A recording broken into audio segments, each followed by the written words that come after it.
ज्यावेळेस सूर्यकिरण 1 फुटापर्यंत जातात तर मग तुमची जमीन 1 ते 1.5 फूट गरम होते, आतमध्ये 1 ते 1.5 फुटापर्यंत गरम होते आणि मग अशा वेळेस जे जमिनीत पडलेले जे कोश अवस्था आहे किंवा मग ज्या बुरशींच्या बीजांडा आहे हे सगळे मरण पावतात। नमस्कार मंडळी, मी सचिन इंगोले। 2024च्या खरीप सीझनमध्ये तुम्ही सोयाबीन तूर लागवड करताय किंवा आतापासून त्याचं नियोजन केलं पाहिजे तर काय नियोजन करायचं, महत्त्वाच्या बाबी काही मी आता ठळक मुद्दे मांडणार आहोत। 2023 मध्ये सोयाबीनवरती मर रोग आला, तुरीवर भरपूर मर रोग आला, चण्यावर तर भयानकच आला आणि तुम्हाला माहिती आहे 2023च्या रब्बी सीझनमध्ये लष्करी अळीचा सुद्धा उद्रेक झालेला आहे। ठीक आहे, त्यामुळे ह्या वर्षी त्याच्या ज्या कोश अवस्था जमिनीत पडलेल्या आहे ते परत पुढच्या वर्षी मोठ्या प्रमाणात निघून आपलं सोयाबीन फस्त करू शकते। मग आतापासूनच आपल्याला नियोजन करायचं तर काय केलं पाहिजे।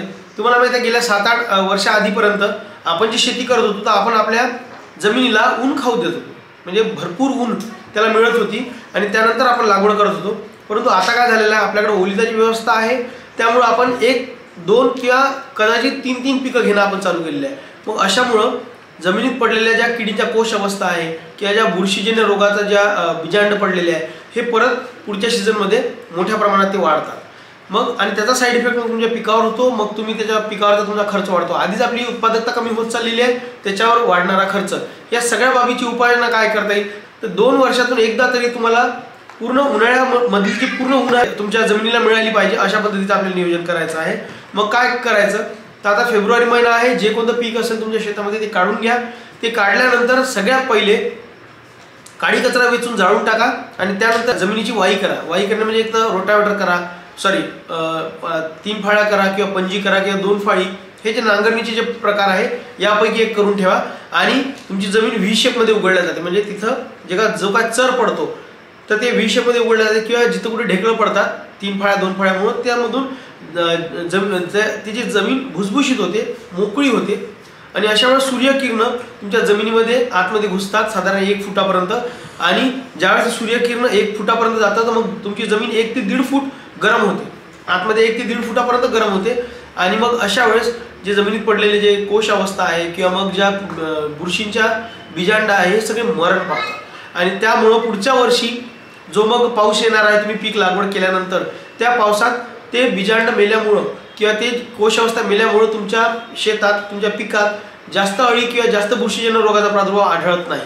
अशा प्रकारचा फायदा आपल्याला होतो आणि ज्याही शेतकऱ्यांना आता तुम्हाला माहिती आहे मागच्या वर्षी अमरावती भागात खूप मोठा ताण पाण्याचा पडला होता, म्हणजे साधारण 35 दिवस पाऊस आला नव्हता मध्यंतरीच्या काळात ऑगस्ट महिन्यामध्ये, त्यामुळं सोयाबीन माना टाकत होत्या आणि शेतकऱ्यांनी मला फोन येत होते, साहेब आता पिकं माना टाकत आहे आम्ही काय करू। मग याच्यावर सुद्धा उपाय आहे।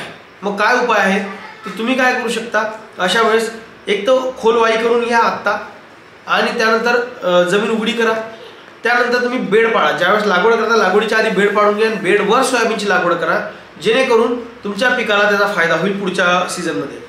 तर बेड कधी पाडले पाहिजे हे सुद्धा एक महत्त्वाचा विषय असते।